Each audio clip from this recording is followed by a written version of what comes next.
Toen Galilei in de 17e eeuw ontdekte dat de aarde om de zon draaide in plaats van omgekeerd, was dat voor veel mensen een grote schok.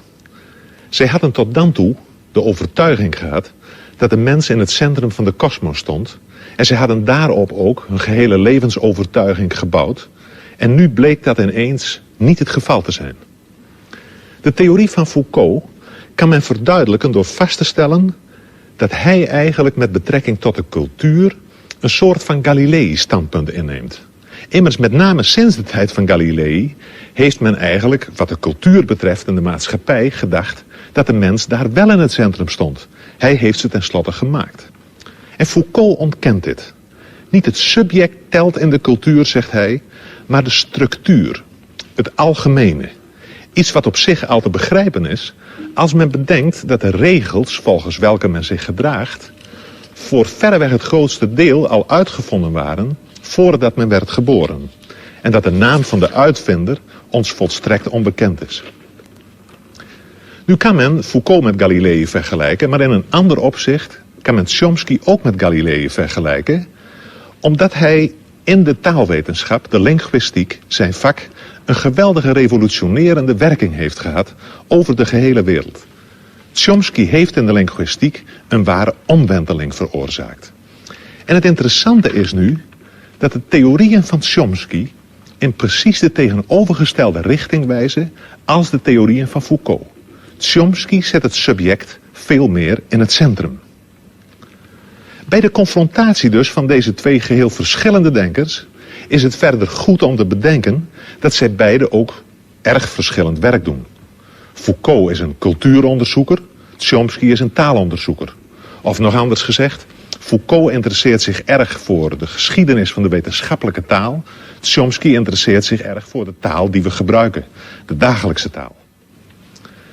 Het is op zich interessant, en misschien ook niet toevallig, dat het debat tussen deze twee pas echt fel en spannend wordt in de tweede helft als het gaat over de politiek.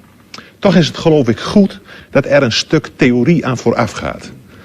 Want in een discussie over filosofie en maatschappij gaat het er tenslotte niet om welk toevallig politiek standpunt bepaalde denkers innemen, maar is het natuurlijk van groot belang om te zien vanuit welke argumenten of ze dat zullen doen.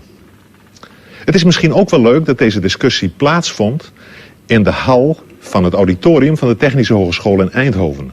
Een discussie namelijk tussen twee filosofen, twee onderzoekers, wier werk zich kenmerkt door een grote precisie, een grote gedetailleerdheid en ook een grote helderheid. En verder vond ik het wel symbolisch dat het plaatsvond in een ruimte met veel glas. Binnen- en buitenwereld liepen door elkaar. Tijdens de uitzending zag je het verkeer buiten rijden. Symbolisch inderdaad omdat de relatie tussen binnen- en buitenwereld voorop staat in het eerste stuk van het 4e filosofendebat over menselijke natuur en ideale maatschappij.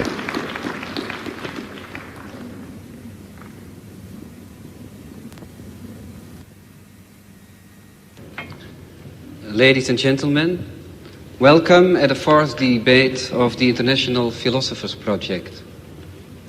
Tonight's debaters are Mr. Michel Foucault of the Collège de France and Mr. Noam Chomsky of the Massachusetts Institute of Technology. Both philosophers have points in common and points of difference. Perhaps the best way to compare both philosophers is to look at them as mountain diggers working at the opposite sides of the same mountains with different tools without knowing even if they are working in each other's direction. All learning concerning man, ranging from history to linguistics and psychology, are faced with the question whether in the last instance we are the product of all kinds of external factors, or if in spite of our differences we have something we could call a common human nature by which we can call each other human beings. So my first question is to Mr. Chomsky, because you, Mr. Chomsky, employ often the concept of human nature, and even in this connection you are using terms like innate ideas and innate structures. Which arguments can you derive from linguistics in order to give such a central position to this notion of human nature? Well, let me begin in a slightly technical way. A person who's interested in studying language is faced with a very definite empirical problem. He's faced with an organism, a mature, let's say adult speaker, who has somehow acquired an amazing range of abilities which enable him in particular to say what he means, to understand what people say to him, to do this in a fashion that I think it's proper to call highly creative. Now, the person who's acquired this intricate and highly articulated and organized collection of abilities, the collection of abilities that we call knowing a language, that person has been exposed to a certain experience. He has been presented in the course of his lifetime with a certain amount of data, of direct experience with the language. And we can investigate the data that's available to this person. And having done so, in principle, we're faced with a very clear and a reasonably clear and well-delineated scientific problem, namely the problem of accounting for the gap between the really quite small quantity of data, small and rather degenerate quantity of data that's presented to the person, to the child, and the very highly articulated, highly systematic, profoundly organized, resulting knowledge that he somehow derives from this data. Furthermore, even more remarkable, we notice that in a wide range of languages, in fact all that have been studied seriously, there are remarkable limitations on the kinds of system that emerge from the very different kinds of experience to which people are exposed. Well, there's only one possible explanation for, what one can say in a rather schematic fashion, for this remarkable phenomenon, namely the assumption that the individual himself contributes a good deal, an overwhelming part, in fact, of the general schematic structure and perhaps even of the specific content of the knowledge that he ultimately derives from this very scattered and limited experience. That is, to put it rather loosely, the child must begin with the knowledge, certainly not with the knowledge that he's hearing English or Dutch or French or something else, but he does start with the knowledge that he's hearing a human language of a very narrow and explicit type that permits a very small range of variation. And it's because he begins with that highly organized and very restrictive schematism that he's able to make the huge leap from scattered and degenerate data to highly organized knowledge. And I would claim then that this instinctive knowledge, if you like, this schematism that makes it possible to derive complex and intricate knowledge on the basis of very partial data, is one fundamental constituent of human nature. But then I assume that in other domains of human intelligence and other domains of human cognition and even behavior, something of the same sort must be true. Well, the collection of this mass of innate schematisms, innate organizing principles, which guides our social and intellectual and individual behavior, that's what I mean to refer to by the concept of human nature.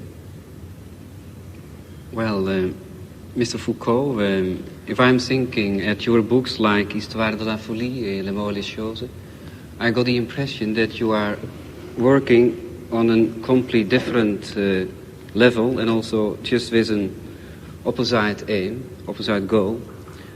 If I'm thinking about the word schematism in relation to human nature, then you are just trying to work out that there are several periods, several schematisms. What do you think about this? Well, if you permit, I will answer in French because my English is so bad that I would be ashamed to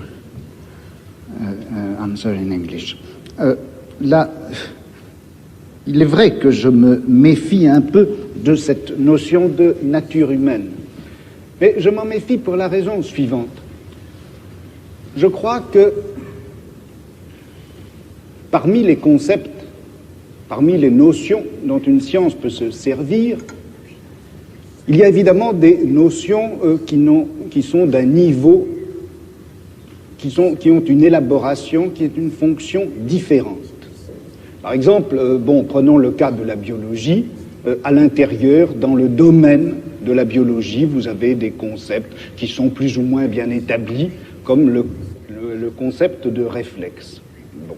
Et puis, vous avez d'autres notions qui sont en quelque sorte des notions périphériques.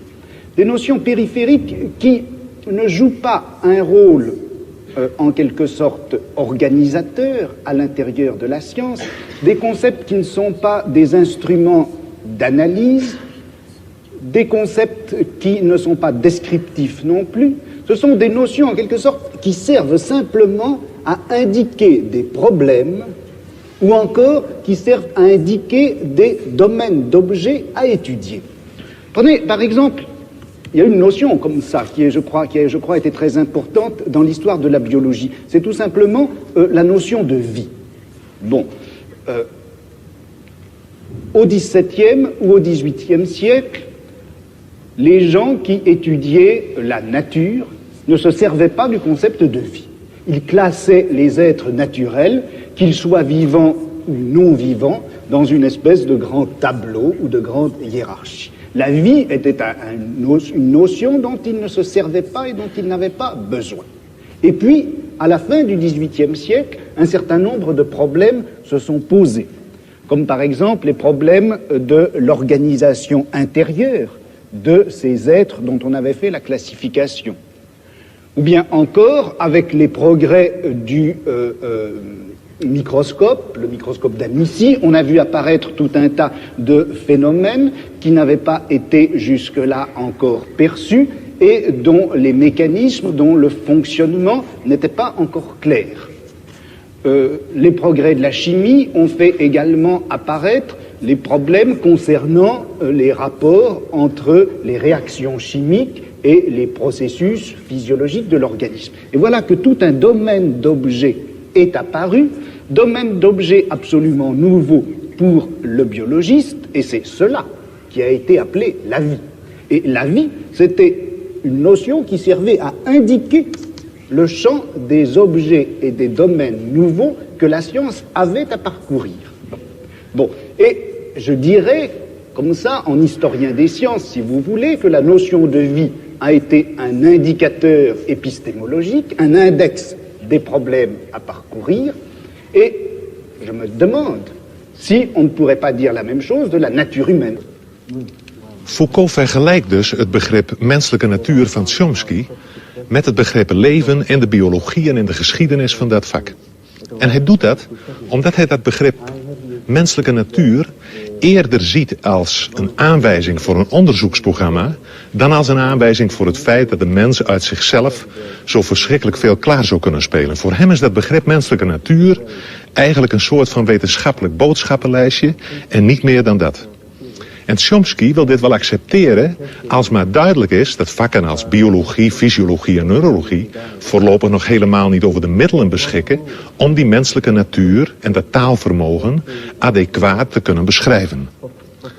Vrij vroeg is het debat zo aangeland op een punt waar het gespreksleider elders de grootste moeite zal kosten om de partners met elkaar in contact te houden.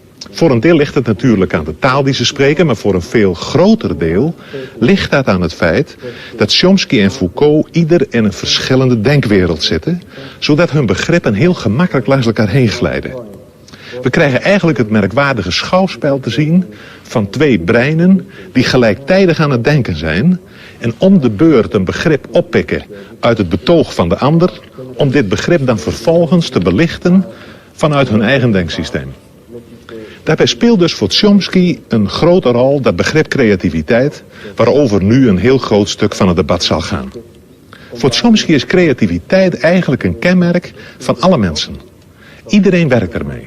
De verkeersdeelnemer, die ter plaatse in een onverwachte situatie moet gaan bedenken wat hij zal doen. De opvoeder, die niet terug wil vallen op autoritaire gedragspatronen en tegenover een lastige pupil zelf nieuw gedrag moet uitvinden. Maar vooral geldt deze creativiteit voor het kind dat een taal leert en dat daarbij merkwaardigerwijze leert om zelf nieuwe taal te produceren, te maken. Foucault staat daar tegenover. Hij vraagt voortdurend de aandacht voor het zogenoemde epistemologische veld waarbinnen de menselijke activiteit plaatsvindt. Dit epistemologische veld, oftewel episteme, wordt in het profiel omschreven als het geheel van niet bewuste regels die de algehele organisatie van onderling gescheiden velden van kennis beheersen. Foucault spreekt ook over tableau, hij noemt het ook systeem van elementen en in het debat valt ook het woord grille, tralie of rooster. We kunnen misschien het best spreken van een netwerk waarbinnen iedereen in een bepaalde cultuur denkt of hij wil of niet. Het zijn eigenlijk regels waaraan het denken van iedereen gehoorzaamt en met behulp waarvan iedereen zoekt naar bepaalde identiteiten, samenhangen enzovoort. En dit netwerk nu is niet de uitvinding van bepaalde individuen. Het bepaalt veel eer de regels van de denken- en doegewoonten, van het denken- en doespel dat we cultuur noemen en waaraan ieder individu eigenlijk onderhorig is. Een dergelijk netwerk is ook geen ding of idee, maar het ligt precies tussen ding en idee in. En de geschiedenis van het denken is dan voor Foucault ook niet de geschiedenis van ideeën, of zelfs zoiets als de ontwikkeling van de geest of iets dergelijks, maar veel eer de afwisseling van discontinue transformaties, van discontinue overgangen van het ene netwerk naar het andere.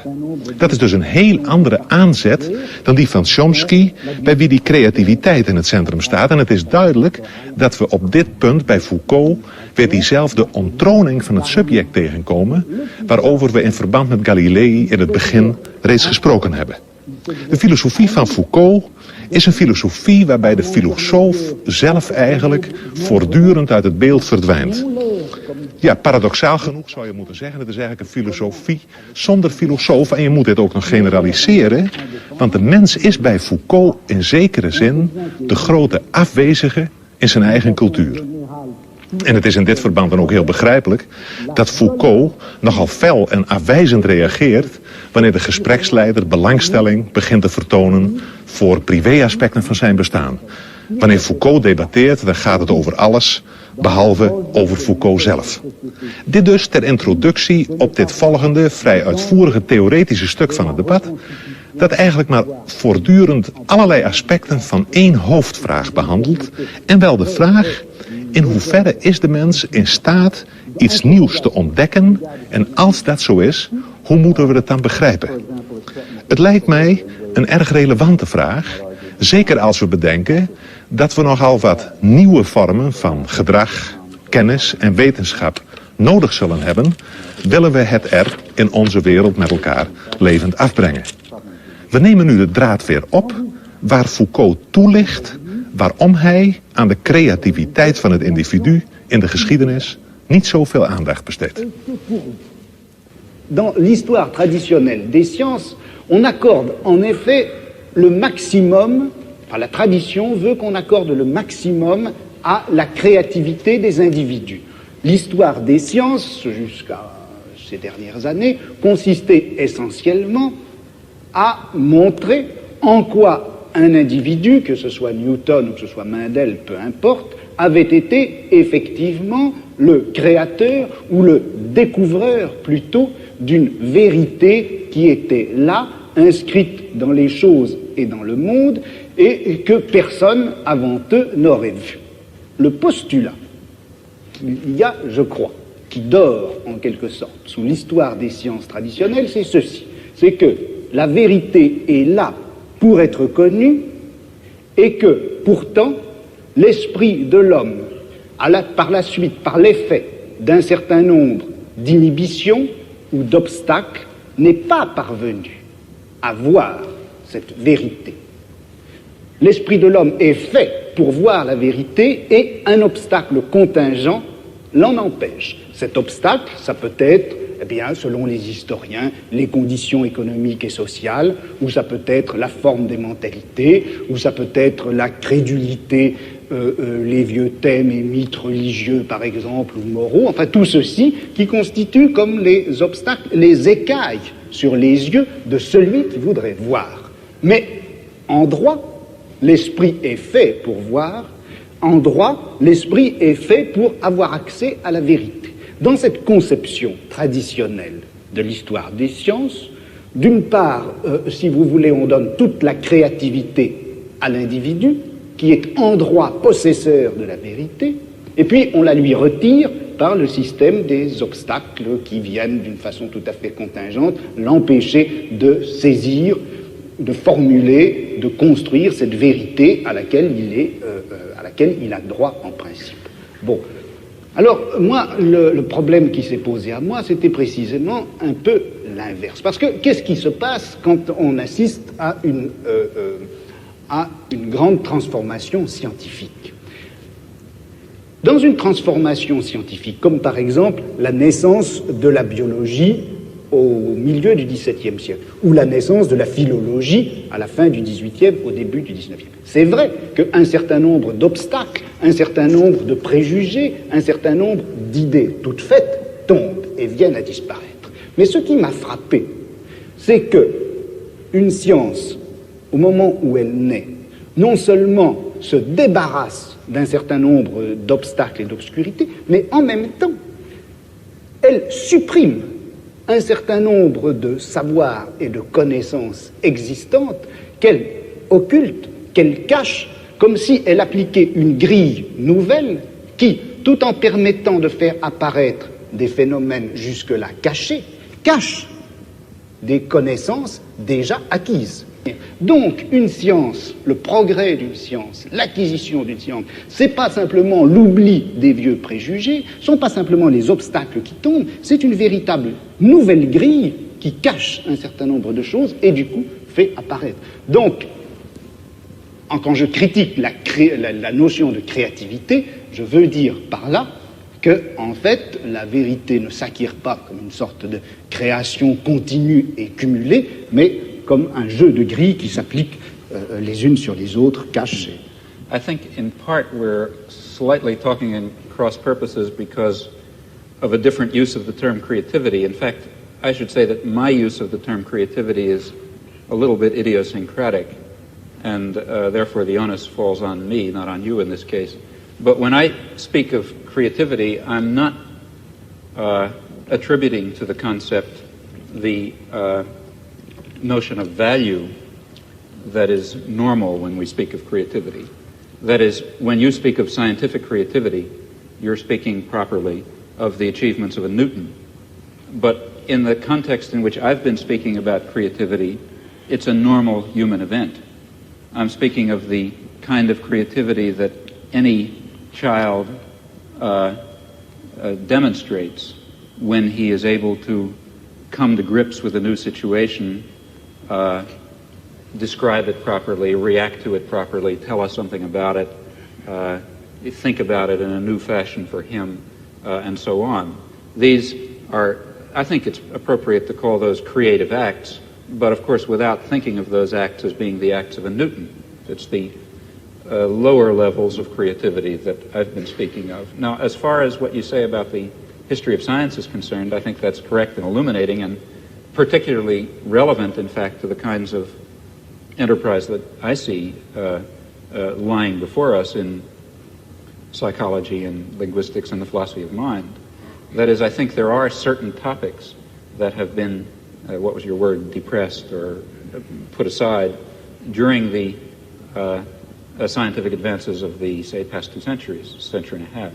But now I think we can overcome those, or it's possible to put aside those limitations and forgettings and to bring into our consideration precisely the topics that animated a good deal of the thinking and speculation of the 17th and 18th century, and to incorporate it within a much broader and I think deeper science of man that will give fuller role, though certainly not will not hope to give complete understanding to such notions as innovation and creativity and freedom and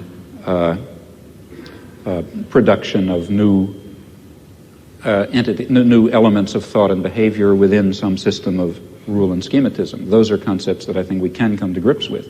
Je crois qu'entre ce qu'a dit M. Chomsky à l'instant et puis ce que j'essaie de montrer, il y a en réalité beaucoup de ressemblances. C'est-à-dire qu'il n'y a en fait de création possible, d'innovation possible. On ne peut, dans l'ordre du langage ou dans l'ordre du savoir, produire quelque chose de nouveau qu'en mettant en jeu un certain nombre de règles qui vont définir l'acceptabilité ou la grammaticalité des énoncés, ou qui va définir, dans le cas du savoir, la scientificité des énoncés. Alors, disons en gros que les linguistes avant M. Chomsky ont surtout insisté sur les règles de construction des énoncés et moins sur l'innovation que représente tout énoncé nouveau ou l'audition d'un énoncé nouveau. Et puis, dans l'histoire des sciences ou dans l'histoire de la pensée, on avait beaucoup plus l'habitude d'insister sur la création individuelle et on avait tenu à l'écart, on avait laissé dans l'ombre ces espèces de règles communes, générales, qui sont en œuvre obscurément à travers toute découverte scientifique, toute invention scientifique, ou même d'ailleurs toute innovation philosophique. Des règles non seulement linguistiques, mais épistémologiques, et qui caractérisent le savoir contemporain. Well, I think perhaps I can try to react to those comments within my own framework in a way which maybe will shed some light on this. How is it that we're able to construct any kind of scientific theory at all? How is it that given a small amount of data, it's possible for various scientists, for various geniuses even over a long period of time, to arrive at some kind of a theory, at least in some cases, that is more or less profound and more or less empirically adequate? This is a remarkable fact. And in fact, if it were not the case that these scientists, including the geniuses, if they didn't have built into their minds somehow, obviously unconscious, specification of what is a possible scientific theory, then this inductive leap would certainly be quite impossible. Just as if each child did not have built into his mind the concept of human language in a very natural way, in a very narrowing way, then the inductive leap from data to knowledge of a language would be impossible. So even though the process of, let's say, deriving knowledge of physics from data is far more complex, far more difficult for us, for organisms such as us, far more drawn out in time, requires intervention of genius and so on and so forth. Nevertheless, in a certain sense, the achievement of discovering physical science, or biology or whatever you like, is based on something rather similar to the achievement of the normal child in discovering the structure of his language. That is, it must be achieved on the basis of an initial limitation, an initial restriction on the class of possible theories. And the fact that science converges and progresses, that itself shows us that such initial limitations and structures exist. That is, I don't think that scientific progress is simply a matter of a cumulative addition of new knowledge and absorption of new theories and so on. Rather, I think it has this sort of jagged pattern that you describe, forgetting certain problems and leaping to new theories and so on and so forth. Et transformant les mêmes connaissances. Right. But I think that the explanation for that, so I think one can perhaps hazard an explanation for that fact.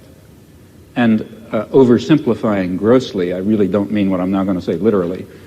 It's as if, as human beings, a particular biologically given organism, we have in our heads, to start with, a certain set of possible intellectual structures, possible sciences. Okay? Now, in the lucky event that some aspect of reality happens to have the character of one of these structures in our mind, then we have a science. And it's because of this limitation, initial limitation in our minds to a certain kind of possible science, it's precisely that provides the tremendous richness and creativity of scientific knowledge. That is, if it were not, it's important to stress that. This has to do with your point about limitation and freedom. If it were not for these limitations, we would not have the creative act of going from a little bit of knowledge, a little bit of experience, to a rich and highly articulated and complicated array of knowledge. It's precisely because of that that the progress of science, I think, has the erratic and jagged and transformational character that you describe. And that doesn't mean that everything is ultimately going to fall within the domain of science. Quite the contrary. Personally, I believe that many of the things we would like to understand, and maybe the things we would most like to understand, such as the nature of man or the nature of a decent society or lots of other things, might really fall outside the scope of possible human sciences. Well, I think we have now two questions out of this statement. One question is, if you can agree, Mr. Foucault, do you agree with the statement about a combination of limitation, fundamental limitation? Not a combination. C'est pas une affaire de combinaison. Il n'y a de créativité possible qu'à partir d'un système de règles. Ce n'est pas un mélange de régularité et de liberté. Une liberté ne s'exerce réellement que sur fond et à partir d'un réseau de régularité. Le problème, alors là, que je me pose, et où je ne suis pas peut-être tout à fait d'accord avec M. Chomsky, c'est lorsqu'il place ces régularités à l'intérieur, en quelque sorte, de l'esprit ou de la nature humaine.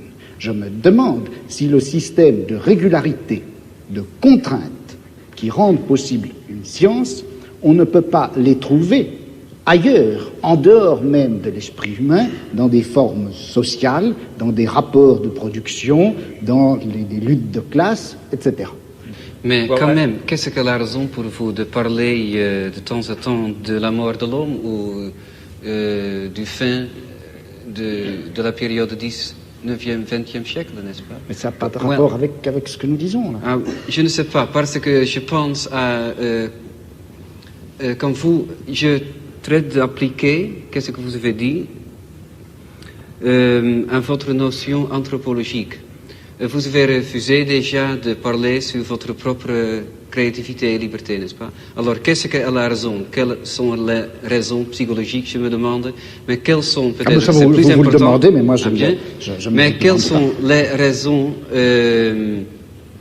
laissons-nous dire, plus objectives peut-être pour vous, votre conception de savoir, de la connaissance, de la science, pour refuser de répondre à des questions personnelles, n'est-ce pas? Ça a à faire quelque chose avec votre conception de la société. Alors, quand il y a un problème ici pour vous, qu'est-ce que sont les raisons de faire un problème d'une question personnelle? Non, je ne fais pas du tout un problème d'une question personnelle, je fais d'une question personnelle une absence de problème.